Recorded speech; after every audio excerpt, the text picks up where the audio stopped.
একটা দল রাজনৈতিকভাবে সম্পূর্ণ দেউলিয়া হয়ে গেছিল, তার প্রমাণ এই দলটি। এরা পরাজিত শক্তি এবং পলায়নকামী শক্তি। দেশের এরা একটা গণ অভ্যুত্থানের মধ্য দিয়ে, ছাত্র জনতার অভ্যুত্থানের মধ্য দিয়ে এরা বিতাড়িত হয়েছে দেশ থেকে। পরবর্তী পর্যায়ে সাধারণ ছাত্ররা গ্রাফিতি এঁকেছে সমগ্র সিলেটে, যারা বৈষম্য বিরোধী আন্দোলন করেছে এবং সাধারণ ছাত্রছাত্রী সবাই মিলে। তোমাকে যদি জয় বাংলা লিখতেই হয়, কেন রাতের আধারে এইসব গ্রাফিতির উপর লিখবা? অন্য জায়গায় লিখো। তোমার জয় বাংলা লিখতে হয়, তুমি অন্য জায়গায় তুমি আর দেয়ালে লিখো। এইগুলোর উপর লেখা মানে এই যে দেউলিয়াত্মার চরম বহিঃপ্রকাশ। আমি আমাদের যে সকল ছাত্রদল, যুবদল, স্বেচ্ছাসেবক দলের যে সকল ভাইয়েরা সাথে সাথে তাৎক্ষণিকভাবে এইগুলোকে মুছে নতুন করে এটা যে সৌন্দর্য যেটা ছিল তাকে ধরে রাখার চেষ্টা করেছে, তাদেরকে আমি অসংখ্য ধন্যবাদ জানাচ্ছি। কারণ কাজ এটাই, আমরা আমাদের শহরের সৌন্দর্য রক্ষা করব।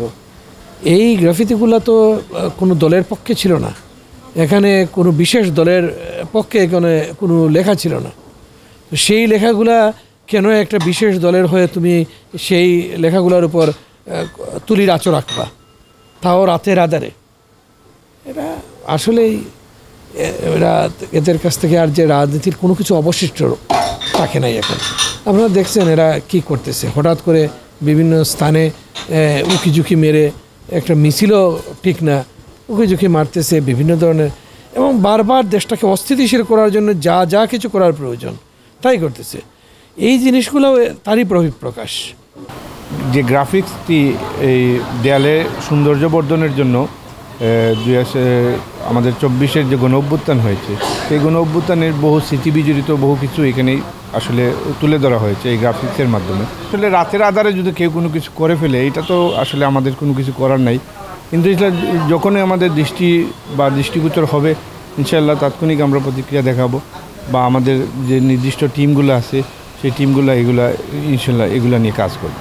স্বৈরশাসক পালিয়ে গেছে, তার দোসররা রাতের আধারে এই ন্যাক্কারজনক ঘটনা ঘটিয়েছে। দেখেন, ছাত্রলীগকে নিষিদ্ধ করা হয়েছে। জয় বাংলা স্লোগান লেখে এই দেশের মানুষের মনে ভীতি স্থাপন করতে চায় এই স্বৈরশাসক গোষ্ঠী। আমরা জাতীয়তাবাদী আদর্শের সৈনিকরা যতদিন বেঁচে থাকবো, এই দেশের জনগণের পাশে ইনশাল্লাহ থাকবো। আর যে দেখেন যে সৌন্দর্য বিনষ্ট করার চেষ্টা করতেছে যারা ষড়যন্ত্র করছে, তাদের বিরুদ্ধে আমরা প্রতিরোধ করে তুলব। বাংলাদেশের এখন জয় বাংলা বলতেই মানুষ আসলে এখন ঘৃণা করে। ওটা এই জয় বাংলা আওয়ামী লীগের স্লোগান মানুষ মনে করে। এই স্লোগান এখন আসলে একটা বাংলাদেশের জন্য একটা কলঙ্ক হয়ে গেছে। এই জন্য আমরা এটা আসলে যখনই আমরা দেখতে পাই, তখনই আমরা প্রত্যেক নেতাকর্মীরা তাদের নিজ উদ্যোগে আমরা আসলে বিভিন্ন জায়গায় এই দেয়াল লিখনটা আসলে মুছে দেয়, যাতে এই সৌন্দর্যটা নষ্ট না হয়। তো যারা সন্ত্রাসী রাতের অন্ধকারে, যদি ওরা সত্যিকারের জয় বাংলা দেশের জনগণ, এটা প্রকাশ্য ওরা করতো।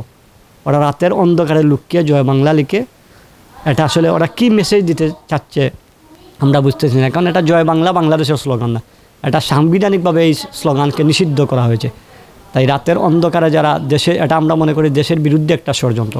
ছাত্রদল, যুবদল, স্বেচ্ছাসেবক সবাই মিলে আমরা আসলে ওটা এই জয় বাংলা স্লোগানটা আমরা মুছে দিয়েছি।